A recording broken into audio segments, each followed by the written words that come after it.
ಎಲ್ರಿಗೂ ನಮಸ್ಕಾರ. ಇವತ್ತು ನಾವು ವಾಟ್ಸಪ್ನಲ್ಲಿ ಯಾವ ರೀತಿ ಬೆಂಗಳೂರು ಮೆಟ್ರೋ ಟಿಕೆಟ್ ಬುಕ್ ಮಾಡೋದು ಅಂತ ಹೇಳ್ಕೊಡ್ತೀನಿ.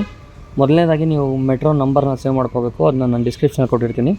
ಅದಾದಮೇಲೆ ಈಗ ಬೆಂಗಳೂರು ಮೆಟ್ರೋ ಅಂತ ಸರ್ಚ್ ಮಾಡ್ತೀನಿ. ವಾಟ್ಸಪ್ಪಲ್ಲಿ ಸೇವ್ ಆಗಿದೆ ಆಲ್ರೆಡಿ. ಮೊದಲು ಹಾಯ್ ಅಂತ ಕ್ಲಿಕ್ ಮಾಡಬೇಕು. ಹಾಯ್ ಅಂತ ಕ್ಲಿಕ್ ಆದಮೇಲೆ ಈ ಥರ QR ಟಿಕೆಟ್ಸ್ ಅಂತ ಬರುತ್ತೆ. ಮೊದಲು QR ಟಿಕೆಟ್ ಮೇಲೆ ಕ್ಲಿಕ್ ಮಾಡಿ. ಅದಾದ ನಂತರ ಬೈ ಟಿಕೆಟ್ ಮೇಲೆ ಕ್ಲಿಕ್ ಮಾಡಬೇಕು. ಮೊದಲು ಕ್ಲಿಕ್ ಹಿಯರ್ ಅಂತ ಕ್ಲಿಕ್ ಮಾಡಿ. ಅದಾದಮೇಲೆ ಸೋರ್ಸ್ ಸ್ಟೇಷನ್ ಎಲ್ಲಿಂದ ಹೋಗ್ತಿದ್ದೀವಿ ಅದನ್ನ ಕ್ಲಿಕ್ ಮಾಡಿ. ಅದಾದಮೇಲೆ ನೆಕ್ಸ್ಟು ನಾನು ಹಲಸೂರು ಡೆಸ್ಟಿನೇಷನ್ ಸ್ಟೇಷನ್ ಎಲ್ಲಿಗೆ ಹೋಗ್ತೀರಾ ಬೇನಿಗಾನಲ್ಲಿ ಸೆಲೆಕ್ಟ್ ಮಾಡಿ. ನಂಬರ್ ಆಫ್ ಪ್ಯಾಸೆಂಜರ್ಸ್ 1 ಅಂತ ಸೆಲೆಕ್ಟ್ ಮಾಡಿದ್ದೀನಿ. ಅದಾದಮೇಲೆ ಕನ್ಫರ್ಮ್ ಅಂತ ಕೊಡಿ.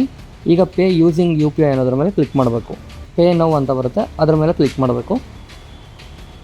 ಅದಾದಮೇಲೆ ನಿಮಗೆ UPI ಟ್ರಾನ್ಸಾಕ್ಷನ್ಸು ಇದರಲ್ಲಿ ತೋರಿಸಲ್ಲ.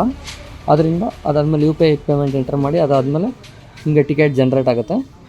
ಈಗ ಬಂದಿರೋ ಜನ್ರೇಟ್ ಆಗಿರೋ ಟಿಕೆಟ್ನ ನೀವು ಅಲ್ಲಿ ಎಂಟ್ರಿ ಗೇಟಲ್ಲಿ ಸ್ಕ್ಯಾನ್ ಮಾಡಿದ್ರೆ ಆಯಿತು.